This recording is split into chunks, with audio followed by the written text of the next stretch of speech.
Jenny Valdés Del Valle. Oh, I could pronounce that properly. Ooh, that was easy. Jenny Valdés Del Valle.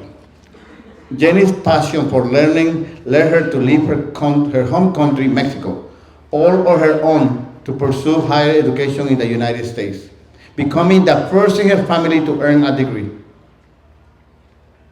Applause. Her experience as an immigrant and first-generation college graduate fueled her commitment to equity, particularly in supporting migrant and underrepresented communities. As bilingual program manager at the Evanston Community Foundation, she has redefined grant-making practices to be more inclusive, accessible, and community-driven.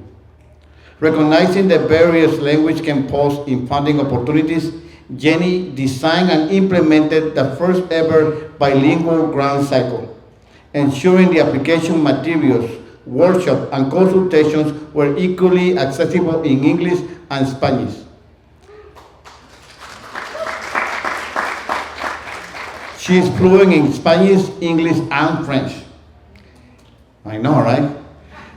Jenny brings a global perspective to her work, breaking down barriers. Outside of work, she enjoys nature, caring for her plants, exploring Chicago's diverse food scene, me too, and attending as many concerts as possible. Please welcome Jenny.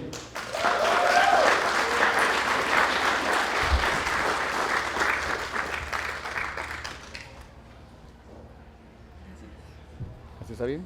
Perfecto, gracias. All right. Allow me to set a timer to be mindful of our time tonight. And I just want to say thank you to my fellow speakers tonight because you guys are such a hard act to follow. So I'm just very proud to be sharing stage tonight. Okay, so the book that I want to talk to you this evening is a very special book, but it's no ordinary book. In fact, I don't have a physical copy of it because there are very few existing printed copies. And the only copy that I have is back home in my hometown in Mexico. And it's fair to say that the author is very much an undiscovered author, which is why I really wanted to highlight him tonight and why he changed my life with his book. The name of this book is titled Nosotros Los Migrantes, which means We the Migrants. And this is the author's story about how he grew up with every single life situation setting him up for failure since day one. Think about all the things that you need to succeed at an early age, and how much do you take for granted? Going from a meal at the table, running water, transportation. He lived in a very, very small town in Jalisco, which is a state in Mexico. And he actually didn't even have the opportunity of an education. He was the firstborn man in his family. And in this book, he narrates how it was his duty to support his parents through farming, which was the only means for financial sustainability for them, given that they had no profession. And so he found himself in a very dire state of poverty, and his siblings were suffering from starvation.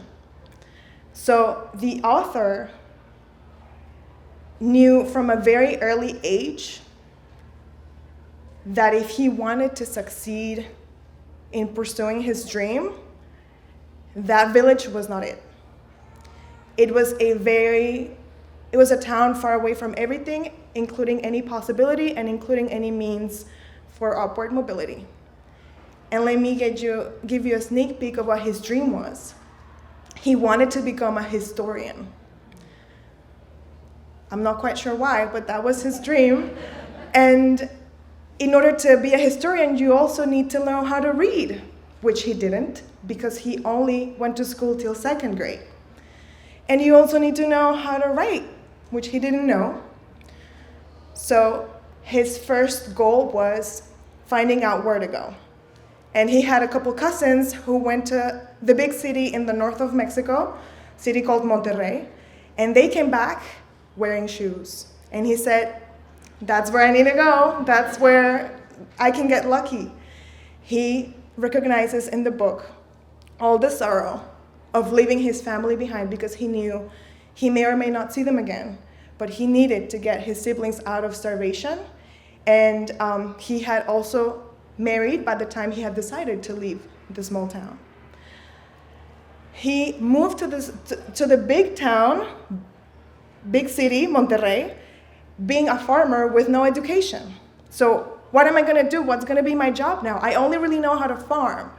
So he made do with anything he could, little jobs here and there, selling whatever he could, or maybe even being a truck driver, you name it. But nobody took him seriously for still wanting to pursue his historian career. He taught himself how to write, and he taught himself how to read. And he began pursuing his research work to become a historian and eventually publish. Despite the worst odds somebody can navigate from early in your life, it's with a lot of excitement that I share with you that the author of this book became indeed a historian. And yes, and he has now published 12 books as part of his genealogy work and as part of his historian work. Again, this is a person who had to teach himself how to write, how to read, and just everything that you need to know without any means for education. He has also been recognized and received multiple awards for his historian work and his genealogy work all across Mexico. So this book was very special because he narrated the dire story of his life, of how he knew all the sorrow that it entails to migrate to a different city, big city, and leaving his family behind, not knowing if he was going to see them again.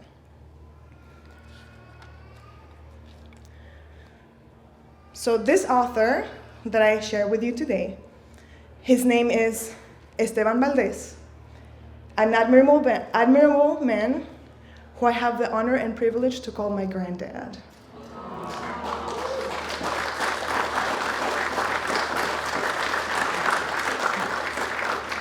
So how did this book change my life? This, Nosotros Los Migrantes, was the very first book that I held in my hands. I was very little.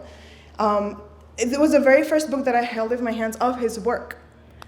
And I knew that my grandpa was often made fun of for wanting to be a historian because we did not come from a family of academia. And when education is not the priority sometimes, it can feel a little delusional to want to pursue something that's so out of, the normalized profession, right? So beyond the sorrow of describing the hardships of migration, he always fed my interest for books and for reading under the principle of whatever it takes. Whatever it took him to find a way for upward mobility. Whatever it took him to put shoes on his feet and on food on his siblings' mouth. Whatever it took for him to become a historian, despite not reading or writing. And so that big realization of whatever it takes, that's what came down for us when it was time for me to go to university. And my parents said, whatever it takes.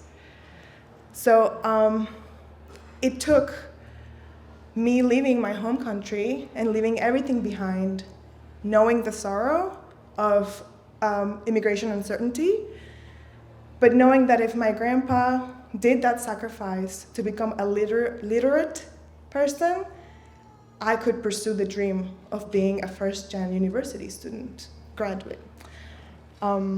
So it is because of this book that I became delusional of education as my grandpa, and because of him that I stand where I'm at now, And I honor his wish because I do know that through him, I'm living his wildest dream.